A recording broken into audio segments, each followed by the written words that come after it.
Welcome to the Property Investors Podcast. Thanks so much for tuning in. Make sure you subscribe so you never miss an upload. You can catch us on Apple Podcasts, Spotify, and YouTube. Enjoy this week's show and don't forget to share it with all your friends. Hey, I'm Russell Leeds. What's up? I'm Ricci Mandal. And this is the Property Investors Podcast. On this week's show, we're going to be talking about how to analyse a rental property. Now, this is one of the most important skills you need to have as a property investor because it dictates whether or not the property that you're looking to buy or that you are buying is indeed a good investment.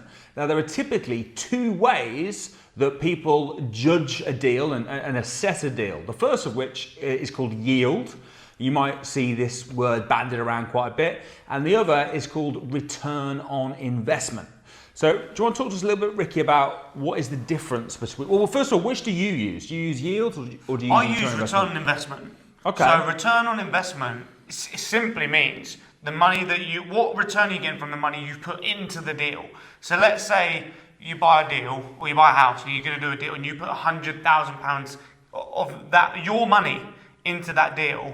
The return on investment is looking at, okay, well, what return are you getting from that £100,000 that you put in? Not the value of the house, not what you're buying it for, just what you've put in and what you're going to be getting out. Yeah, whereas the yield is looking at the value of the property. So if you bought the property for £100,000, you'd be looking at £100,000 and you're looking at the total rental income. So if the total rental income was, say, I don't know, make it nice and simple, £10,000 a year, you'd go, okay, that's a 10% yield because I'm getting £10,000 a year in rent and it's a £100,000 investment, 10% yield. The problem with yield from a property investor's point of view is there's a lot of costs involved to being a property investor. So whereas the yield would work perfectly in the stock market, where there are no costs and it's the total money you've put in and the percentage, it works brilliantly. And even to commercial property to an extent, to a residential property, it just doesn't work because you could be making £10,000 a year in rental income, but you could have costs of £20,000. Yeah. You could be making a £10,000 a year loss with a 10% yield. Yeah, we like to know what are we getting for our money, not what we're getting for the value of the product. No. What are we putting in and what are we getting out? And return on investment we use for everything anyway. Not just buying houses, but every business decision we make, anything. We're always looking at what are we putting in to then what are we going to be getting as a return on that investment, whether that be financial and time as well. Yeah. We do return investments with our time. We do. If we're going to be, if I'm going to come to spend a day with Russell over here, what am I going to get? Well, actually, to be fair, we did have a nice lunch, so thanks for taking me out for lunch. That is all right. I did treat you. He said, "Is this the new tradition? You treat me for lunch every time." So. I said, I'll come and meet you if that becomes a tradition. I think that's fair enough because it is about an hour away from your house. Yeah, That's a lot of extra effort. Lot of extra effort on your. I mean, an hour for a bit of lunch. I mean, it could be like every time I come, we'll get a new Ferrari or something. I mean, that would be a better return. But we'll go with the lunch. It is what it is. Yeah. So it's really important with property investing, in my opinion, that you look at return on investment. I wouldn't even worry about yield. I don't think yield is relevant, in my opinion, to residential property investment. So you want to look at the return on investments. What does that actually mean? Well, first of all, it means all the money in. So how much money are you going to need to fund the deal? Now, remember, you can use mortgages, you can use to leverage, you can use leverage in property investing. So how much money, it's not the total amount of money in, it's how much money are you putting in. And then the money out is how much profit are you actually making. It's not the total rental income, it's how much profit. So what due diligence, with that being said, when you're buying an investment property, what due diligence do you do in order to calculate the ROI before you invest? Okay, so first of all, you need to know what money you're going to be putting in.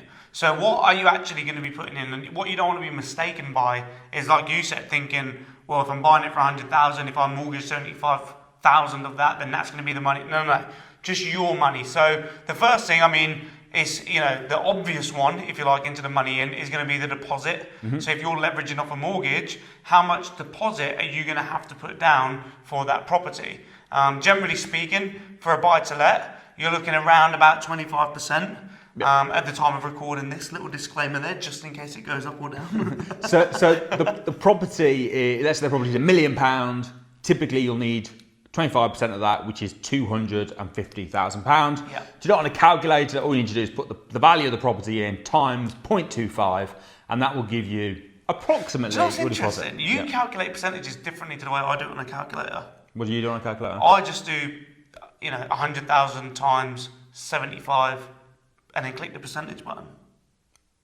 Even when you want to know 25%? Whatever, you just put 75? No, if I wanted to know 25, obviously I'll put 25. But I don't go to the extra return on investment. That will take me an extra 5 seconds to put the 0 point. I don't put 0 point, I just put point. Well, that will take an extra couple of seconds What? to put the point. You have to put the percentage at the end? Yeah, but the percentage It's is the same number of digits. Actually, you have got a point. It's just easy. I've got a point, you've got a percentage sign. Do you know what it is though? Not all calculators have got the percentage sign. Have they not? No, well, No, but see, I mean, on your phone, does anyone use the traditional? well, I did it. I learned percentages at school, and back when I was at school, they didn't all have the percent. I'm sure they do probably now, but I think it's important to know the actual maths of how you work it out. It is important. So it's 0.25 or 25%. So that's how you work it out. Now, I would recommend though, if you are actively looking to invest yourself, 25% is fine for just a rough average. But it's worth speaking to an independent mortgage broker, explaining your situation, because there are situations where they'll lend different amounts. Yeah. It might be that you need to put a bit more in if you're high risk, for example, or if you're not, that there are situations where they'll test it as well. So they look at what money's going to be coming in from the rent as compared to the interest payments that you're going to have to be paying if you borrowed X amount. Would that rental income minus some extra fees, like void periods and maintenance, will that cover the interest payments? Because if it won't, then you won't get a 75% loan to value. And they'll also be looking at what happens if the interest rate goes up. Yep. And they'll be but to be fair, they're just doing a similar due diligence to what you're going to do. Yeah, of course. So as long as you only approach them with good deals, as long as you do this first, you should be okay. If it's not a good deal, then you might find that you need to put extra money in order to make it a good deal for them. So first thing is, you need to know how much of a deposit you're going to put down. Find that out. Speak to a broker, or if you're just casually looking at this stage, I would just work for a buy-to-let on 25%. If it's your personal home, that could be a lot less, more like 10%. Well, yeah, but you wouldn't be looking at the return on investment, would you? Because you'll be living in it. No, but I'm just making the point for people that are watching that if they're looking to buy a personal home. Oh, the deposit will be different. The deposit will be a lot less. Yeah. So that's your first payment. What next? Next is stamp duty. So, generally speaking, when you're buying a house that's mortgageable and it's a buy-to-let or a HMO, whatever it may be, as long as it's mortgageable, then you will, generally speaking, be paying stamp duty. So it's a tax that you have to pay when you buy the house. Now, what's interesting about stamp duty is it's not a fixed set amount. It's a bit of a sliding scale, actually. Yeah. So depending on what the value of the property that you're buying is, that will depend on how much stamp duty you pay. So what you can't do is you can't say, right, stamp duty is going to be 3%. Right, because if you're buying a £10 million mansion, for whatever reason you're going to rent that out, it's not going to be that. It's going to be a lot more. Yeah. And you got an amount that's free to begin with. If you're a first-time buyer, you get tax breaks on it. If it's an investment property or you've got multiple properties, you're likely going to pay more, right? Yeah. So the best way to work that out is literally just go onto the government website. Just search on Google stamp duty calculator gov. Go onto the government website. They've got a calculator. You just have to answer a few questions: how much you're paying for the property, your situation. Are you a UK resident? Is it your first property? Is it an investment property? Do you own more properties? That sort of thing. Answer a few questions about the property. Click submit, and it will tell you. It will tell you how much stamp duty you've got to pay. Yeah. There are ways to get around stamp duty and cut stamp duty down. So, for example, if your strategy is buy, refurbish, refinance, and the property is unmortgageable, if it's like an absolute wreck and can't be lived in, you might be able to qualify for not paying any stamp duty. In the same way, if you're buying multiple properties at once, you qualify for something called multiple dwelling relief. So this is useful if you buy, let's say you're buying a property that was split into 4 apartments. You qualify for multiple dwelling relief because you're buying 4 apartments at once. And that significantly reduces the amount of stamp duty that you're paying as well. So there are certain ways around paying full stamp duty. Another is if you buy a company. Yeah, because you inherit the properties. Well, go on, explain. Well, if you buy, if a company owns a portfolio and you buy the company, you're not actually buying the houses. No, oh, sorry. You mean inherit the company? I thought you meant like if your dad died and you have properties in the company. I'm saying if you buy a company, if a company's selling a portfolio, you buy the company. Yeah. You're buying the company, not the houses, but you will inherit. I see what you're saying. Yeah. So because you're buying the company, you don't pay any stamp duty. So there are ways around that. So if you can be creative, you can save money. Stamp duty's gone up a lot as well, hasn't it? Yeah. It's so expensive. It's so expensive. Do you know they brought stamp duty in during the war I heard this. as an additional tax to kind of help us through tough times, and it's still here. Maybe it's on the to-do list. What, to take it off? Maybe. I don't think so. Might just be sat on the desk waiting for someone to pick it up. Oh, right. It's a crazy tax as well, because like, what are you actually paying it for? What? For them just to go, yeah, you can buy that property. Here's my stamp of approval. But even the approval, for it to actually come to fruition, it takes weeks for you to see the approval on the deeds. Yeah. So it's like pay now, but you have to wait a few weeks or months to actually see it in writing. So it's weeks of work, apparently. Yeah, I don't know. It's a crazy one. I've just got this image of someone sat there on a desk, and it's like, right, next one, and yeah. That's 100 grand. 100 grand. Next one. Oh, here's a big one. A £10 million one. We'll take $500,000 for that. It is crazy. That would be a good job. If you could set up a company, if it was privatised, you could be a stamp duty company. Yeah. All I've got to do is stamp the properties. What are the expenses of the business? Well, you've got your ink of the stamp and the stamp. That's it. Oh, brilliant. But mind you, the government, I mean, they've got the best business model ever, because basically they're partners with every single company, and they get paid first. They get the creme. They get the profit straight away before any other profit. They get money on every time you spend money. They get it every time you die and pass your money to someone else. They get it every time you do anything. The government take your money. It's like, how do they spend so much money and still be in masses of debt? Who knows? But we're not economists. We're property investors. So we're moving on from that. So and then the final thing. Well, there's a couple more things actually I can think of that you need to take into consideration. Next is a refurb. Yeah. So if you need to refurb the property, and that might be that if your plan is to add value to the property by refurbing it, that might be part of your consideration. But even if just a normal rental, let's say you want to turn it into a HMO, for example, chances are you're going to have to furnish it. You're going to have to add fire doors. Yeah. You're going to maybe have to do some work in the kitchen or repaint it. Things like this. And it comes down to what you want as well. Everyone's in different situations and want different things. We have people that come to our advanced training programs that are just wanting to buy turnkey investments. And what that means is they're looking to come to learn the process. They've got some money. They just want to put it into a house that's ready to go. Fully, it's no work needed. All they need to, it got tenants in it.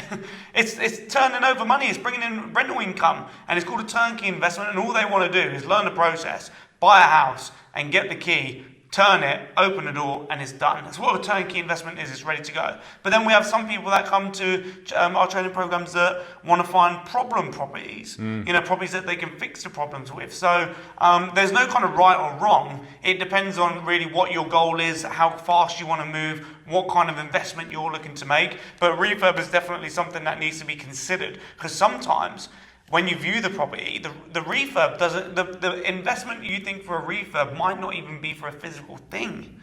It may be that a lease needs extended. Maybe it's a leasehold property and the lease only has 50 years left and it needs to be extended. So that would be classed as a refurb or a problem that needs to be fixed. So absolutely. You might need to factor in a refurb cost. Sometimes it's not always visible to the eye, though, the problem. It's true. Next is legals.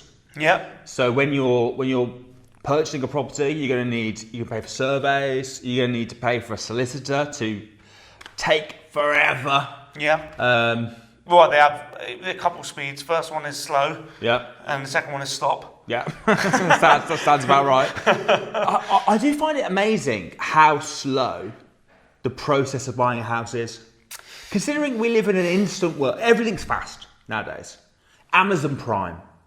If Amazon Prime did mortgages, We'd never have any if Amazon Prime did buying houses, everything's so slow. Oh yeah, but if they did it, it would probably be really quick, wouldn't it? Oh, it would be next day approval. I can't understand why there's lots of solicitors. There's not much. Obviously, you've got the searches, right? But there's not much to do. Well, it's because the solicitors are going back and forth, aren't they? So it's like, we've sent this over and we need this information from them. But then it's like, so we're waiting for the reply. Then a few days later, the other solicitors will reply. And then they'll be like, oh, they've missed this bit of information. So we need to go back to them and get this. And it's almost like it's a back and forth for 3-4 months. Do you know what I think should happen? I think that when you buy a house, they should set a date, like whenever you guys decide, you exchange date, for example. And you go, right, we're going to exchange, but we're going to complete on the same day. So we're going to all get together. I mean, they do it with auctions. Auctions is much faster. Why can't it be faster? Why can't they just say, your solicitor, my solicitor, we're going to jump on a Zoom call. We've got all the technology nowadays. We're going to jump on a Zoom call. We're going to thrash it out until we've both got everything we need. And they're just going to sign there and then. Yeah. Why does it take so long? You know, you can pay solicitors to be quicker. You can do that. Yeah, but they can't do it in a day, can they? No, they can't do it in a day. Why not? Why can't they do it in a day? Maybe it's a new business model. Maybe we just have a business, call it like Solicitors Prime. Do you know the problem is? You'd have to have two firms that both did it, because let's say we had a Solicitors Prime, Amazon Prime Solicitors, yeah, and we're like, we're going to be really quick. But the other solicitors would be slow. It would kill it. You need to both be on the same page. Maybe we need to set up two Ricci Mandal solicitors, Russell Leeds solicitors, and we say, look, we only work with each other and we do it in the same day. That is a business up there. It is, isn't it? Same day property completions. Just like Amazon Prime. Amazon Prime, but for buying houses. And it'll be like, how much will we charge? Plenty of days work, innit? Don't need too much. Don't need to be greedy. How much are legals typically? A couple of grand to buy a buy-to-let property? Are you paying a couple of grand for your legal fees? Yeah, about that way. That's pretty high, man. Including your searches and everything. What are you paying? About 1,400. Ooh. Bit of healthy competition here. Right. Yeah, so basically your money in. In summary, you've got your deposit. You need to know how much deposit you're going to have to put in. That's your big one. You've got your stamp duty, any refurb or lease extension or anything, and your legal fees as well. That is your money in. So now once you've got your money in, then you need to know, okay, well, what's my money out going to be? Now, the big money out is your cash flow, which is going to come from your rental income. So it's important that you know how much rental income is going to be. You don't want to overestimate that. You don't want to think, oh, well, the rental income is going to be $2,000. And then you get a tenant and the agent says, oh, it's 1,200. Yeah. You've and that's the very first thing you need to know as well, what you're going to be getting out from it. Because you can't really work out the rest of the money out without knowing that amount of what you're going to be getting. No, because everything else comes off that. Yeah. Everything else is an ongoing expense. Yeah. So your rental income, when I buy a property, the first thing that I do is I go and speak to other agents and I say, look, I'm looking at buying X property. If I do, I want to put it onto rent. I just wondered, number one, find out a bit more about you and how much do you think we'd get for it? And I ask 3 agents that. Do you know what else as well, Yeah. which is a good idea? Sometimes, I have a friend that sometimes rings the agents. You've got a friend that does this, not you. I have a friend that sometimes rings the agents. Is this the same friend that had the problem with the... No, it's a different one. Different friend, okay. They'll ring the agencies and Right. not pretend to be the landlord that wants to rent the house, but they'll pretend to be the tenant. Because think about it. If they ring the agent as a prospective tenant and they're like, look, I want to go into this area. This is my budget. What do you think? Is it something we can work with? What do you think that I'd be able to get for this amount? I'm moving into the area. I'm after a 3-bed house in this area. How much? And I don't want to spend a lot. You know, I'm working on a budget here. They'll probably give you a different rental price to what you would get if you were a landlord speaking to them. Because as a landlord, they're going to tell you, obviously, they're going to be optimistic, aren't they? They're going to give you the highest amount. But as a tenant, they're going to give you the lowest amount that you could pay because they want you to use them to pay the rent. So you could do sort of both and maybe go somewhere and in the then middle. go in the middle. It's not bad little top tip. This friend of yours, Yeah? does his name begin with R? No. Okay. It begins with De. De. Do you remember earlier? No. The other when was it? A few weeks ago now. No, last week. I think it was last week we were talking about one of my best friends called De. Oh, debt. Yeah. Anyway, if you don't get that one, watch last week's episode and you'll catch that. Of course, that's if you're looking at doing a buy-to-let. There are obviously other ways that you can rent out your property, and both of us in particular, buy-to-let's not really our strategy. So we're looking more at service accommodation, which is a fantastic way of getting a really high cash flow.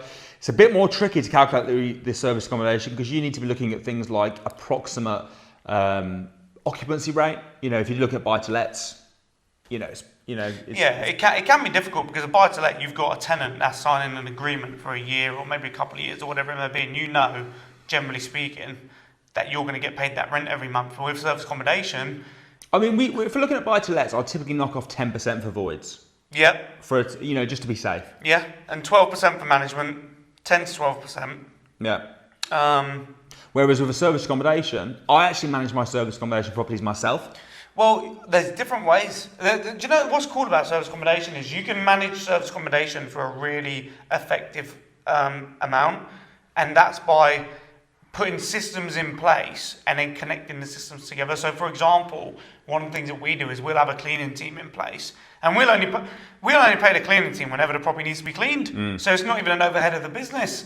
It's only when someone stays, then it will get cleaned. So we'll have our cleaners that will sort that out. Then we also have a channel manager, and we'll connect the cleaners with the channel manager who manages the diary.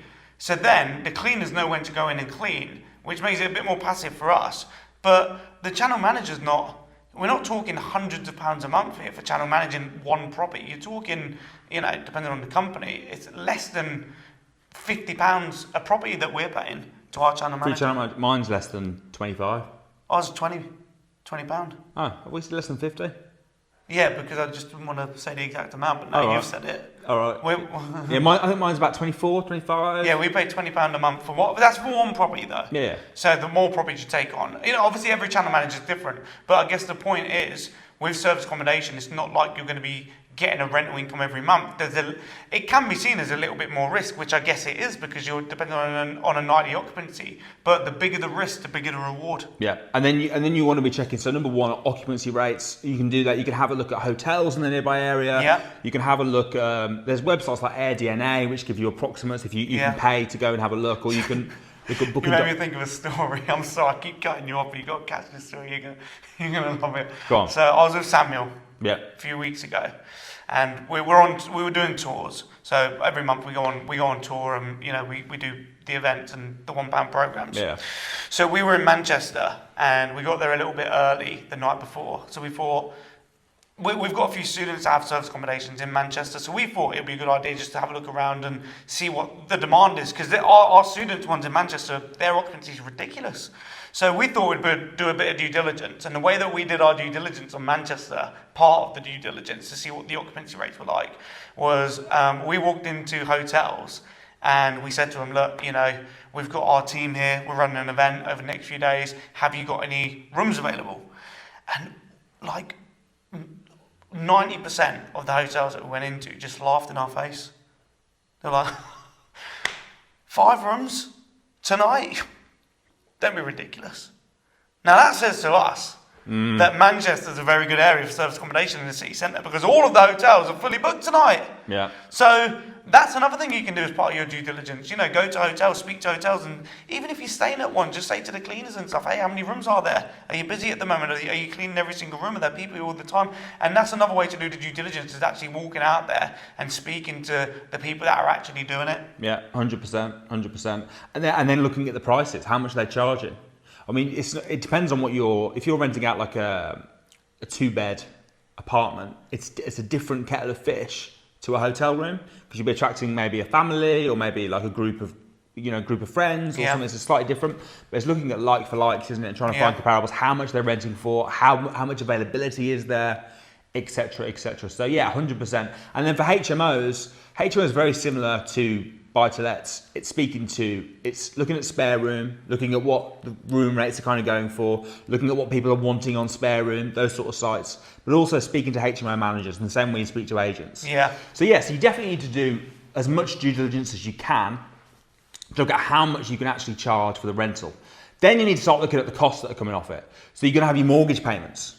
Again, if you speak to a broker, it will give you a very good idea. Right now, interest rates are about 5%, something like that, as we speak. So you can calculate it yourself or look at mortgage comparison sites to get a rough idea of what your. I think Rightmove's got a calculator actually as well. Yeah, it has. Which you can put in. So you want to work out roughly how much your mortgage repayment is going to be. You need to look at voids or occupancy rates if you're looking at service accommodation, HMOs, buy-to-lets, because you're not going to have 100% occupancy even with a buy-to-let. So you'll be taking that off. Property maintenance. Yeah. Different to refurb.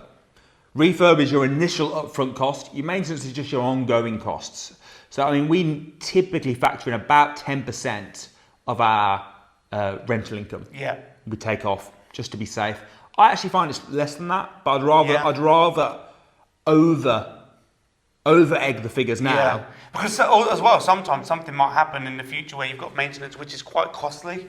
So, like, if a boiler breaks, you've got to replace the boiler. That's going to cost more, obviously, than if light bulbs and handles and small things that need maintaining. So if you factor in 10% a month for maintenance over the course of a year, couple of years, 3 years, it will probably average out at 10%. The other thing that I do as well is I actually pay 10% of the rental income into a separate maintenance pot for that property.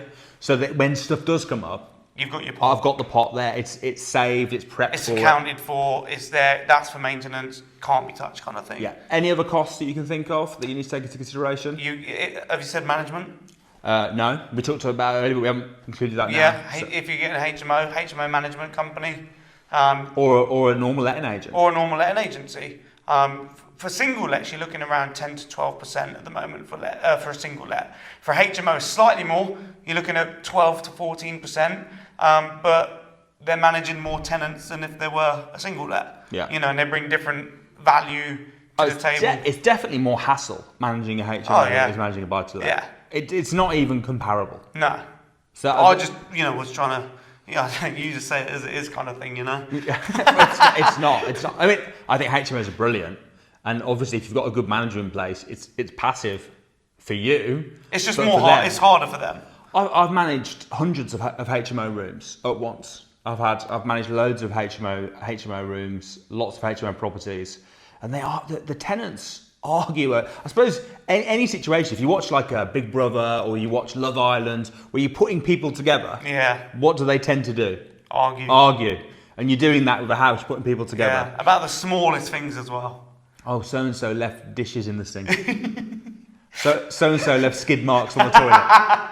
I'm not even joking. These are real complaints. Real complaints. I'm like, send me a picture. I bet you did as well. So you need to be looking at all of these. Once you've got it, the key figure is how much money are you going to earn in the year. So you work out your total rental income for that year. So let's say it's £1,000 a month you're going to make in rent. Yeah. So it's £1,000 times 12. That's £12,000. You then knock off all your costs, and then whatever's left is your profit. And then you have to. And then you can use those. That's all you need. 2 figures. Yeah. To work out your divide ROI. them by each other. Times by 100, you've got your return on investment. Now, it took me a while to get my head around this actually, because I'm not great at maths, as you can probably tell. I'm not good with formulas or anything like that. It took me a while to get around it. But you actually introduced me to a useful software that I use to find deals and stuff, and it actually has a deal analyzer on that software. It's got a return on investment sheet, and it's really easy. You fill out all of the boxes of what we've just spoken about, your purchase price, deposit, stamp duty, legals. You fill it all out, and then bang, within seconds, it gives you a return on investment. And you introduced me to that. So the deal source app. Yeah, it's very good. I'll put a link in the description if you want to check it out. But yeah, it's very, very good. Yeah. You can just paste the Rightmove link in, and it will average all the figures. You can go in and tweak them if you know the exact figures, but it works it all out for you. Yeah, brilliant. It's a useful piece of software. Very, very useful. Or you could just work it out on a spreadsheet. Yeah, you can do. And you could look at it, you go, right, I'm putting 50 grand into this property. I'm going to make, 10 grand profit a year. So you can work out, well, what ROI is that? Well, that would be 20%. Yeah. So it's 20% ROI. What ROI would you recommend people aiming for? For which, it depends on the type of deal and strategy, I guess. Because buy-to-lets... 10%? I think 10% is, well, for me personally, I mean, buy-to-lets, I'd be looking at anywhere between 12 and 20%, I think right now would be a good return investment for a buy-to-let. Because bear in mind, it's the return on investment, but with property you get paid twice. Yeah. So you're also going to be gaining from the capital appreciation as well. So if you're making 10%, for example, on the cash flow, got the appreciation. So you've got the appreciation on top of that as well. The reason I say 12 to 20% is because I guess I'm still hanging on a little bit. Because 5 years ago, you could find 20% returns, no problem. I mean, you still can if you do HMO service accommodation. Yeah. Easy. So for a buy-to-let, minimum 20% is what you should be aiming for if you're doing service accommodation or HMOs. Oh, interest rates have gone up. We talked about this a bit last week, but interest rates have gone up. It does make buy-to-let investing a bit harder. Yeah, but that's why I'm still hanging on a bit. I'm like 20% for them buy-to-lets, but I'll definitely 20% for service accommodation and HMOs. And like this same principle of return on investment with service accommodation and HMOs, if you're doing a rent-to-rent service accommodation and HMOs, and you factor in the money for that, which is not a lot, it's just your deposit, your rent up front, furnishings, the returns will be ridiculous. But that, I guess, is a whole other story. Yeah, because then you don't need the deposit. You don't need the deposit. You don't need the stamp duty. Maybe we should do an episode on controlling properties and the power of control. That'd be good. Yeah. Do you like the power of control? Are you into control? I've been Ricky Mandal. I'm Russell Leeds. See you next time.